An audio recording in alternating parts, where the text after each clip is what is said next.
I don't know. It's too soon to say. We should let him rest.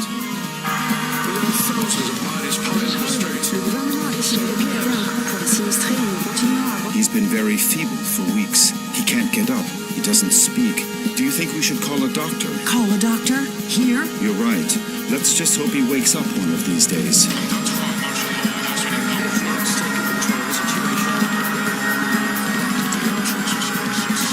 Come on, my friend. Hang on. Don't give up.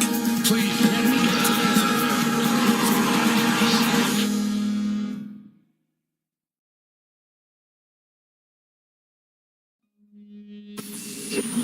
Wake up, Michael.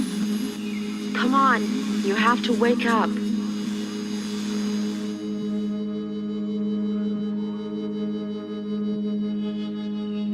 Who are you? Who's there? Please, Michael, wake up. Wake up. This silence. And this darkness. Where am I? Damn it. I can't remember. Where are you? Where are you hiding? Michael, please wake up. You have to wake up. Michael? Is that my name? Please tell me where I am. I can't remember anything. What's happening? What is this place? Please, tell me. Wake up, Michael. Please wake up. Wake up now. Don't go. Please, come back. Come back. This silence. This darkness. This emptiness.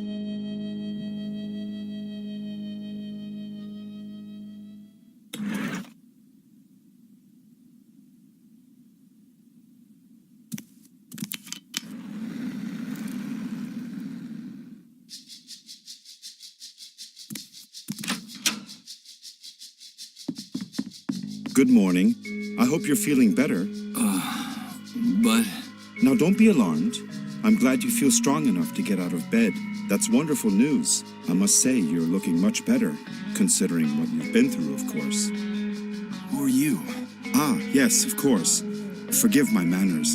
You've been with us for so long that I forgot that you don't know who we are. Allow me to introduce myself. My name is Rod Atkinson.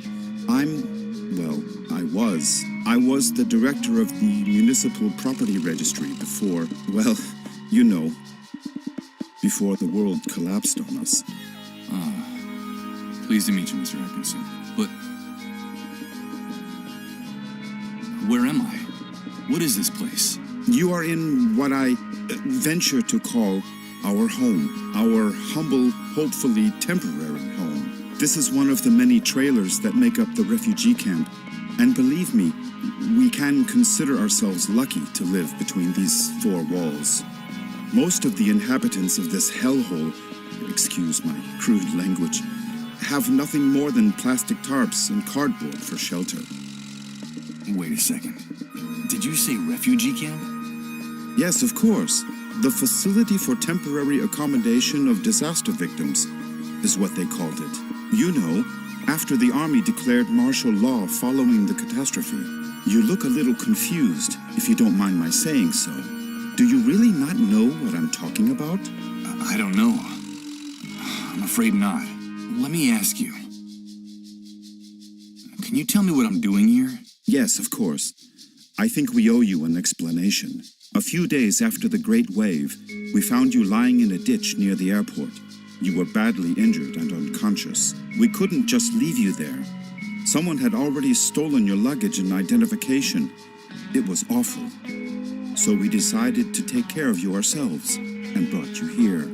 You've been with us ever since. By the way, I should tell you that when we found you, your clothes were ripped to shreds, so we threw them away. The clothes you're wearing now are mine. You'll find more things in that wardrobe. If you need anything, just help yourself. Thank you, Mr. Atkinson. But... the Great Wave? What are you talking about? Well, what would I be talking about? That damned, excuse my language, explosion that brought ruin to all of us. The origin of this filthy new world that now seems to be our permanent reality. But do you really not remember? Do you really not remember anything about all this? I feel a little weak and dizzy, Mr. Atkinson. Excuse me. I'm afraid I can't. I can't remember a thing. I see. There have been many cases like yours in the camp. Try to rest and not to get too agitated. Well, there's one thing I can tell you. You can consider yourself fortunate. There's nothing nice to remember about recent times, believe me. You said with us. Who else lives here? Ah, yes, of course. I still haven't properly introduced my family to you. Now is a bad time, but I promise to make proper introductions later. My wife and I sleep in the other room, and, well, little Colin sleeps with us. Colin? Yes, Colin is our only child. Our one ray of hope since the catastrophe. I'm going to confess something to you.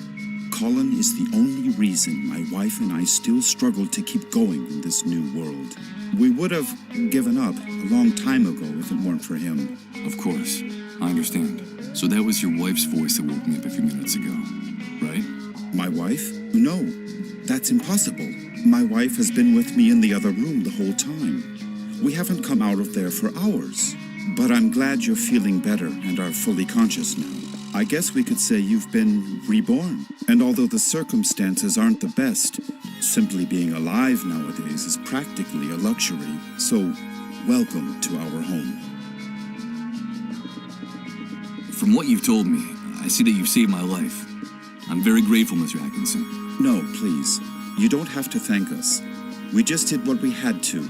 It's our moral obligation to uphold the ethical principles of civilization in this new world. But call me Rod, please. And, well, we also did it for Colin, you see.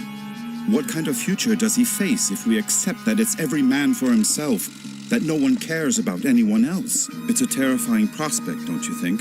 We're just doing whatever we can to avoid that future, that's all.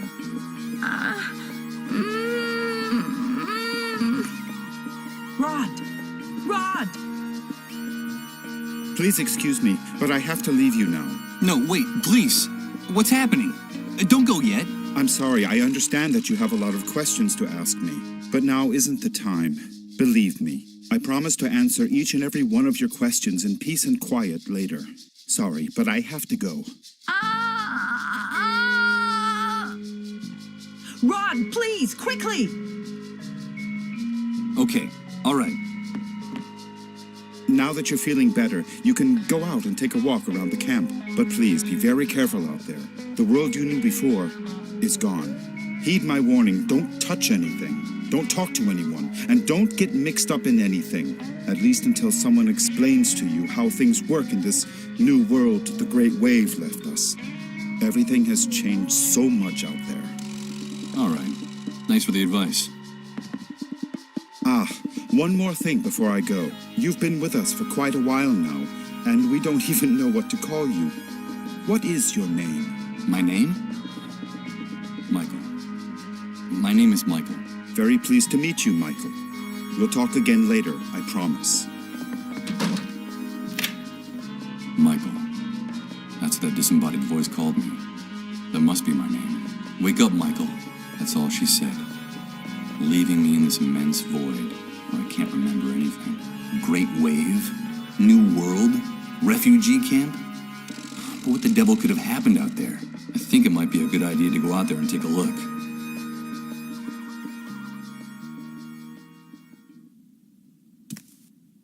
The old closet Rod told me about. It's funny. With the glass in the door shattered, my reflection in the mirror is fragmented, like a photo ripped into little pieces and taped back together. Impossible. It's locked. I'm afraid my host forgot to unlock it before he left. This oil lamp is the room's only source of light. The flickering of the flame makes the room look ghostly, like in a dream, more like in a nightmare. I'm not going to snuff out this oil lamp. This place looks sinister enough with light. I can hear people whispering on the other side. It's the door Rod went through after hearing those moans, the same one he made sure to bolt shut.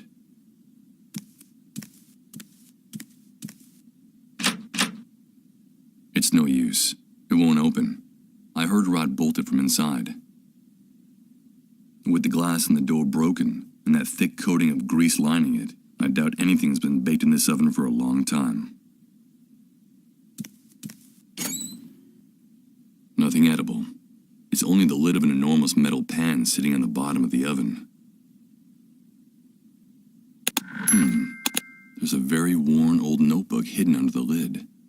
The cover is practically falling off the spiral binding. It looks like someone stashed it here some time ago, and then forgot about it.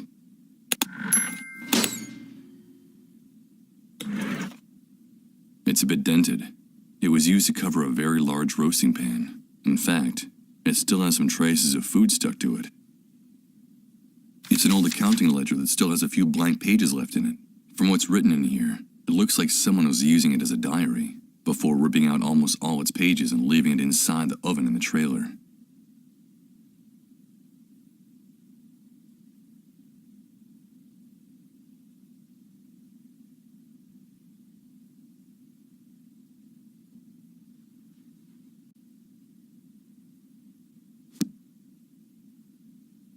The scrap of fabric has traces of blood, sweat, and other fluids I can't even identify. If this sheet was ever white, it must have been a long time ago. A very long time ago.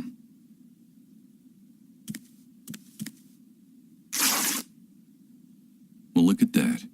When I pulled back the sheet, part of it got torn on the spring sticking out of the bed frame. I hope Rod doesn't notice.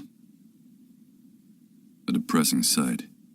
A damp mattress on a bed frame and dirty, rumpled sheets. This is the bed where I've been convalescing all this time.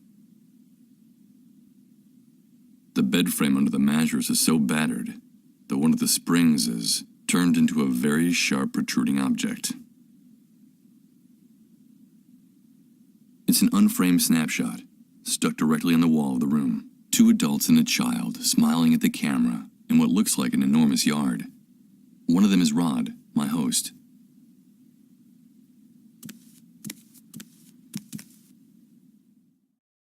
Good God, what the hell happened here? Rod was right. I don't know what hit this place, but wherever it was, it struck into its very foundations, without any mercy whatsoever. What's happening now? You better hide, dude. Don't you know that it's dangerous to show your face when the cleanup brigades come into the camp? You're new here, aren't you? Yeah, you could put it that way. Well, welcome to your new home. I'm Hank, but everyone calls me the Hunter. I'm Michael. But what's going on up there? Nothing, Mike, just routine. The cleanup brigades are taking away a sick person, a dissolved. You know how it is, just doing their job. Ironically, that house belongs to one of the camp moles. Those traitorous scumbags. Brigades, dissolved, moles. I don't know what you're talking about. I can't remember anything. Oh, I see, you're a blankhead. Well, you better get up to speed real quick if you want to survive here, Mike. Find me if you need help, dude. I can get you whatever you need. Doesn't matter where it is, how fast it runs, or where it tries to hide. That's why they call me the Hunter. All right. I'll remember that. Come back here! Don't take her away! Don't you know who I am? Come back here!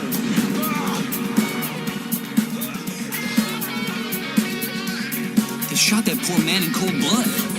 But why did they do that? Hey, Hank?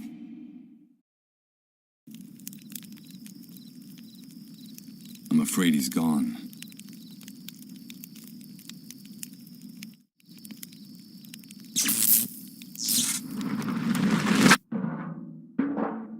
But what's happening? What is this? What the hell's going on here?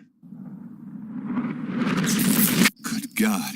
I think I'm starting to lose my mind. The enormous trailer that serves as a home for Rod and his family. I find it hard to imagine that this heavy old monstrosity ever traveled on the highway. This tangle of metal was a driver's door once upon a time.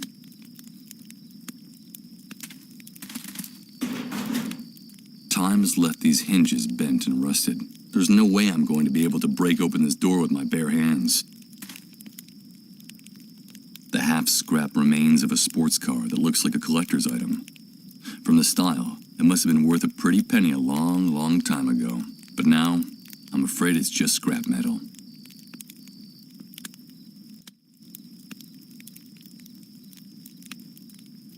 He must be one of the inhabitants of the refugee camp.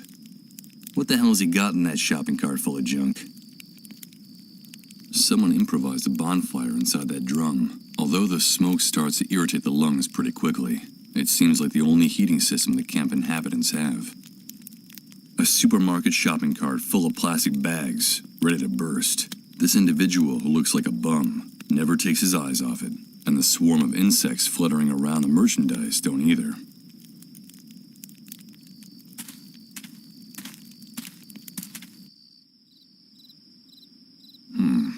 It's hard to see clearly through all the grime on this glass. On the other side is the room where Rod and his family have locked themselves away.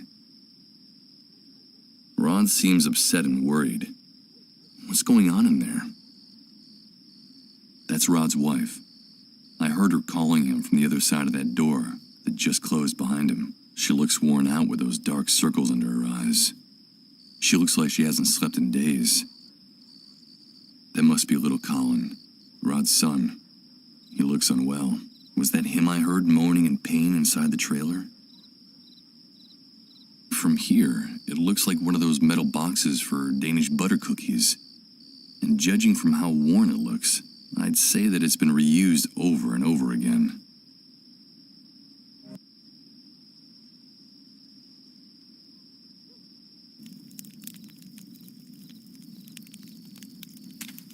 Ouch! Damn it! This vacant lot is full of trash and broken glass. I managed to rip open the sole of my foot on a rusty nail. Hey, it's not a good idea to walk around barefoot in this enormous trash heap. You won't get very far without shoes. Yeah, thanks for the tip. The tip is yours to keep, but if you come near my things, you're a dead man. Understood? Wait, I recognize you. Aren't you the guy Rod's been taking care of in his trailer all this time? Yes, I am. Do you know Rod? Of course I do. Everyone in the camp knows Rod. You owe him your life. Don't doubt that for a second. Nowadays, no one in his right mind would do what he did for you, for a total stranger. Yes, I'm very grateful to him. But tell me, can I ask you a few questions?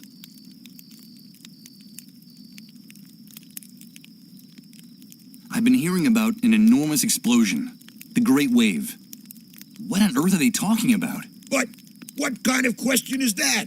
Where have you been all this time? Sleeping in a cave? Well, you could say that. The Great Wave is the reason we're confined here like animals. The entire world went to hell in a handcart that day, and we went with it.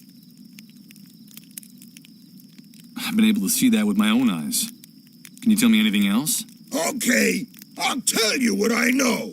The Great Wave hit us one Friday afternoon right out of the blue.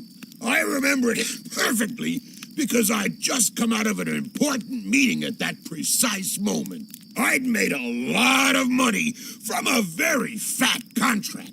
Yes, sirree, Bob. Very, very fat.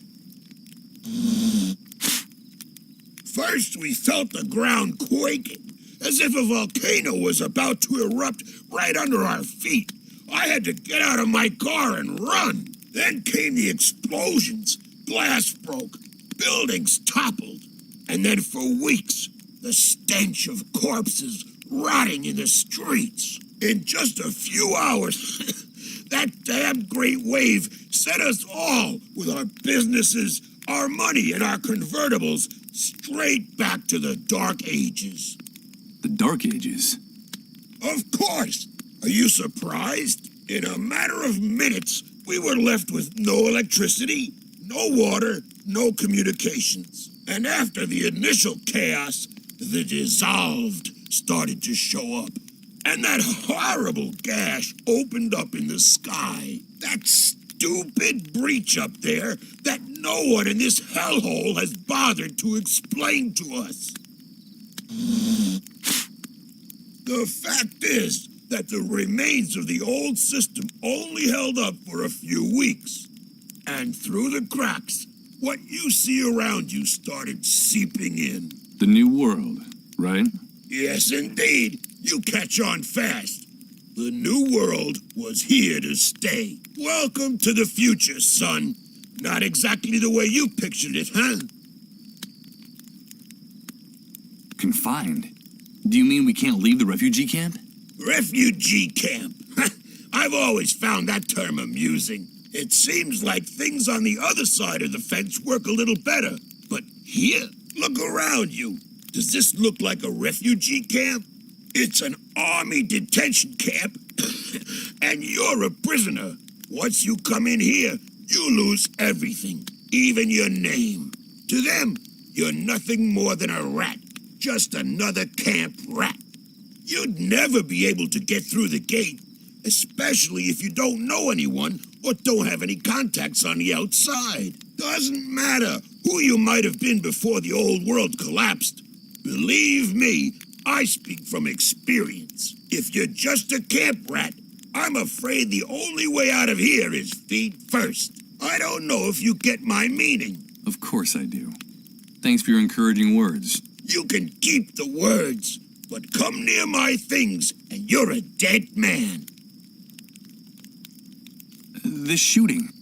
Could you explain to me what just happened here? Explain what exactly? That show the cleanup brigades put on? Someone got too chatty and ratted out a sick person, that's all. There's usually a pact of silence in the camp. No one likes to see one of their own in those ambulances. But in this case, the dissolved was a relative of one of the camp moles. Ironic, isn't it?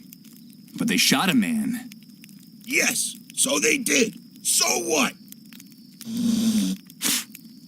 The price of human life has gotten a lot cheaper lately. That needn't surprise anyone these days. Did you say dissolved? Of course, the dissolved. But what the hell's wrong with you? Those people are a real plague. They're sick, and, so they say, highly contagious. Let me give you a piece of advice about them. If you see one, run the other way like he was the devil himself. Even if they don't give you that deadly disease or drive you crazy with their trances, the cleanup brigades will kill you for hiding one. You saw it with your own eyes. They don't even respect their own camp moles. A camp mole? What is that exactly? A spy, a stool pigeon. It's in the Army's interest to control the camp from inside. And so they pay some of the inhabitants to feed them information about what happens on this side of the fence. Who comes in, who goes out, who causes trouble, and, of course, who gets sick. They're scumbags, but very well-paid scumbags. And they have certain privileges that no one else in here has. Never trust a mole. They'll do anything to hang on to the favors the Army gives them in this hellhole. Okay, I'll take your advice. You're welcome. But stay away from the shopping cart or I'll rip your guts out. Got it? Tell me about Rod Atkinson. Well, I don't know him very well, but they say he's decent enough. Too decent for the times we're living in. Did you know that before coming here, he was someone important? I think he worked for the government, and he still has some good contacts on the outside. But they're not good enough to get that stupid do-gooder and his family out of here. Stupid do-gooder? Well, you know how it is. Rod is one of those good Samaritans who think they can save the world. He has helped a lot of people in the camp, but I think he's going to run into problems. I reckon that he's too weak for these times. I don't know how long he'll be able to survive. You said he had a son. A pretty good reason to hang on, don't you think? Ah, yes, Colin. I haven't seen that kid running around here for some time. Do you know if he's all right? I don't know. I still haven't seen him. His father told me about him.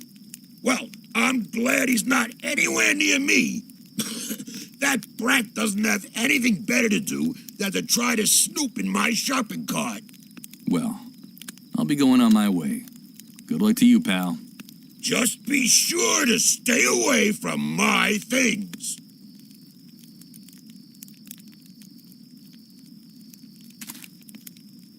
Hey, you! Don't even think of putting your paws on that shopping cart. Stay away from my stuff, or I swear I'll rip your guts out with my bare hands. Okay, calm down. I won't touch anything.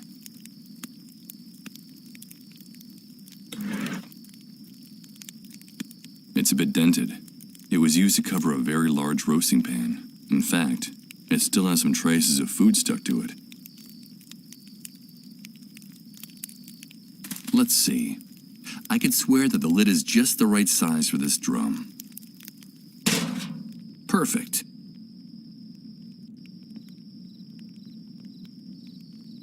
Damn it! What's going on?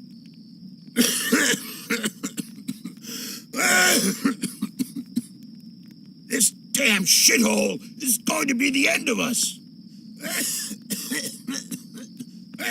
I'll have to do this quickly before this man stops coughing. This Let's see what filthy we have here. shithole is going to be the death of us. Ugh. I don't see anything but rotten food, tattered clothes, and trash. Wait a minute. It seems like there's also a small billfold with a bunch of credit They cards. mean to kill us all. That's What the hell is this guy doing with so much plastic money? These are the charred and misshapen remains of a bank card. I doubt it could be used in this condition, going on? assuming there's anyone capable of finding a cash machine working.